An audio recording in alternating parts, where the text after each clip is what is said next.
Is breaking అందుంది. YCP మాజీ MLA Pinnelli Ramakrishna Reddy bail పై విడుదలయ్యారు. నెల్లూరు జైలు నుంచి ఆయన నేరుగా పల్నాడు వెళ్లారు. దీంతో ఆయన సొంత నియోజకవర్గం మాచర్లో పోలీసులు 144 సెక్షన్ అమలు చేస్తున్నారు. ఇక అవాంఛనీయ ఘటనలు జరగకుండా ముందు జాగ్రత్త చర్యలు చేపట్టారు. నెల రోజులు 144 సెక్షన్ అమల్లో ఉంటుంది. ఇక ఈ సమయంలో ర్యాలీలు, రాస్తారోకోలు, ఆందోళనలు నిషేధించారు. ఇదే అంశానికి సంబంధించి మరింత సమాచారం మా ప్రతినిధి నాగేశ్వరరావు ఫోన్ లైన్ లో అందించే సిద్ధంగా ఉన్నారు. నాగేశ్వరరావు, మొత్తానికి పల్నాడు జిల్లా మాచర్లో అయితే 144 సెక్షన్ అమలైంది. దీనికి సంబంధించి అప్డేట్స్ ఏంటి?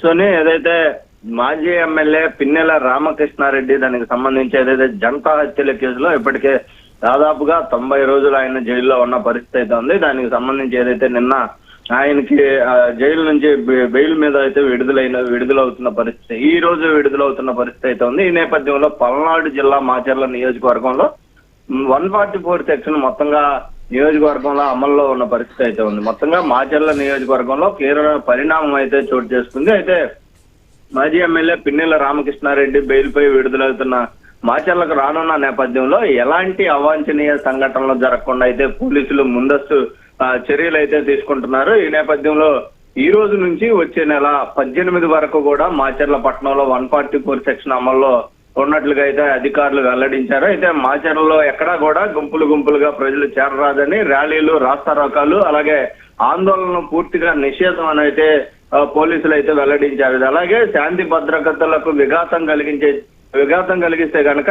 కఠిన చర్యలు తీసుకుంటామని కూడా పోలీసులకు హెచ్చరికలు అయితే జారీ చేసిన పరిస్థితి అయితే ఉంది. అయితే పోలీసులు పరిస్థితిని సమీక్షిస్తూ కూడా శాంతి భద్రతలు కాపాడేందుకు విస్తృత బందోబస్తు కూడా ఏర్పాటు చేస్తున్నట్లుగా తెలుస్తుంది. మొత్తంగా ప్రజలు అధికారులకు సహకరించాలని కూడా అధికారులు విజ్ఞప్తి చేస్తున్న పరిస్థితి అయితే ఉంది. మొత్తంగా ఏదైతే జంట హత్యల కేసుకు సంబంధించి టీడీపీకి సంబంధించిన వైసీపీ నేతలపై అక్రమ కేసులు బనాయించారనేది ఏదైతే మాజీ ఎమ్మెల్యే పిన్నెల రామకృష్ణారెడ్డి ఆరోపించారు. దీనికి సంబంధించి ఇందాక ఏదైతే నెల్లూరు జైలు నుంచి విడుదలైన తరంతరం కూడా ఆయన ఎవరిని కూడా వదలం అనే మాటలు మాట్లాడటంతో కూడా మళ్ళీ మాచర్లలో వేడెక్కిన పరిస్థితి అయితే ఉంది. ఏదైతే ఈ వ్యాఖ్యలకు సంబంధించి మాచర్లలో మళ్ళీ టీడీపీ కానీ అలాగే వైసీపీ నేతల్లో మళ్ళీ అక్కడ గొడవలు తలెత్తే అవకాశాలు ఉండటంతోనే నెల రోజుల పాటు 144 సెక్షన్ అమలు చేసినట్లుగా మనకి తెలుస్తుంది. అయితే ఆయన మరికొద్ది సేపట్లో మాచర్లకి రానున్నట్లుగా తెలుస్తుంది. అదే క్రమంలో మాచర్ల గానీ అలాగే హైదరాబాద్ లేదా బెంగళూరు కూడా వెళ్లే అవకాశాలు ఉన్నట్లుగా తెలుసు. పూర్తి సమాచారం అయితే అందాల్సిన పరిస్థితి అయితే ఉంది. కానీ అయినప్పటికీ కూడా ఆయన